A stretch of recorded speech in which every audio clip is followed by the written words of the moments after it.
Hey guys, Sir here. Facebook has recently come out with the Oculus Quest 2. I managed to get my hands on one during launch day, so now I've had a few days to play around with it, and I feel like I have enough experience to share some of my thoughts on it. The Oculus Quest 2 is my first VR headset excluding Google Cardboard back in 2015. Going into this, my VR experience was very limited, and this was also my first time using motion controllers in VR. Hopefully my perspective will prove useful for anyone else just looking to get into VR for the first time. I already did a live unboxing over at my Twitch channel, and some of the footage you're seeing is from that stream. If you're curious, by the way, my Twitch channel is linked down in the description, as well as my Discord, so if you have any questions when the video's over, feel free to join and ask me in there, and of course, as always, I'll be answering questions in the comments. Included in the box is the safety and warranty information, charging cable, motion controllers, glasses spacer, and of course, the headset itself. Just like the Rift S and the Quest 1, this headset's tracking is done entirely on its own, and so it doesn't need a base station or room sensors, which helps it stay more portable. Before I get into my experience that I've had so far, I'm going to go into the technical side first. The Quest 2 is a standalone device, which means you don't need a powerful PC to use it. Everything you need to run it comes with it. What this looks like on paper is a Snapdragon XR2 processor, which apparently is a brand new modified Snapdragon 865 that was designed specifically for the Quest 2. The screen is 90Hz, but currently locked to 72Hz, but we'll get into that later. The screen's resolution is 1832 by 1920 per eye, and the screen type is a standard LCD, as opposed to the Quest 1's OLED display, which means blacks will be less dark on the Quest 2 versus the Quest 1. As someone that's never used the Quest 1, ignorance is bliss. I've heard some complaints over this decision, so if you have a Quest 1 and you're looking into the Quest 2, keep this in mind. But again, as someone who's never used a Quest 1, this issue is non-existent for me. The headset comes with 6GB of RAM and has a battery life of around 2 to 3 hours.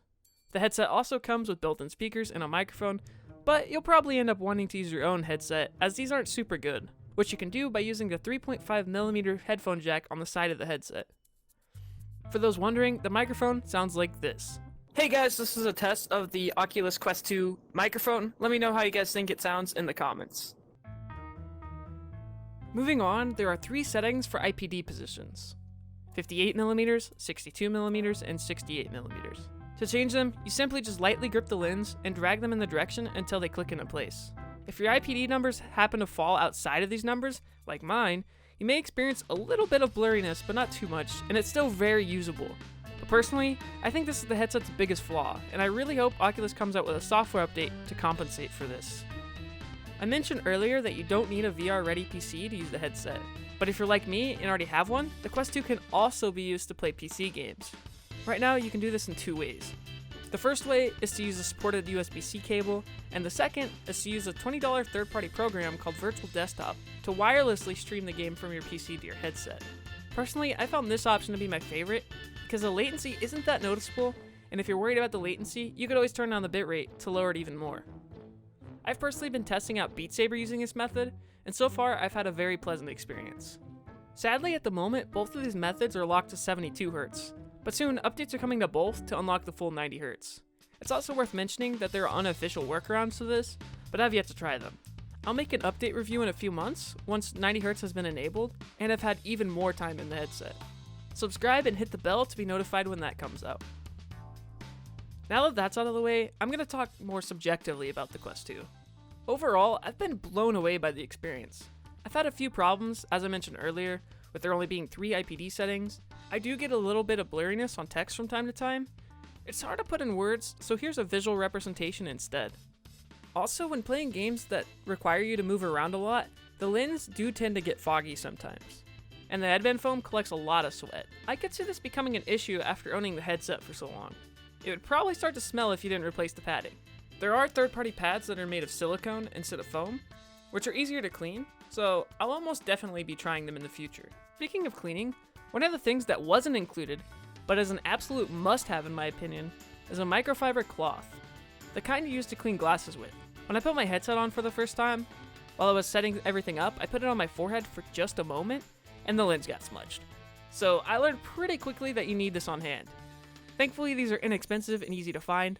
Just in case, for whatever reason, I'll have a link to some in the description. Comfort-wise, I do think there's room for improvement. The included headband isn't terrible, but it definitely could be better. Oculus do sell an Elite Strap for an additional $50, but I think I'm going to hold off until some third-party options come out first before deciding if it's worth it.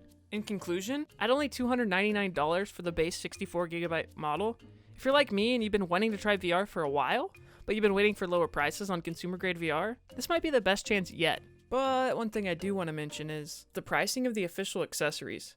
Oculus do sell a variety of accessories for the Quest 2, but it's quite clear that this is where they're trying to make their money back. For example, the official Oculus Link cable is $79, and as I talked about earlier, the better head strap is $49. This isn't a deal breaker because they'll likely have some competition from third parties in the future, but it is something to be aware of. This has been my sort of impressions of the Oculus Quest 2. If you want to see my thoughts in the future after I've had more time to find the quirks of the headset, and also when I try 90Hz and some accessories to make the experience even better, make sure to subscribe and feel free to join my Discord. And if you liked the video, consider leaving a like. Thanks for watching.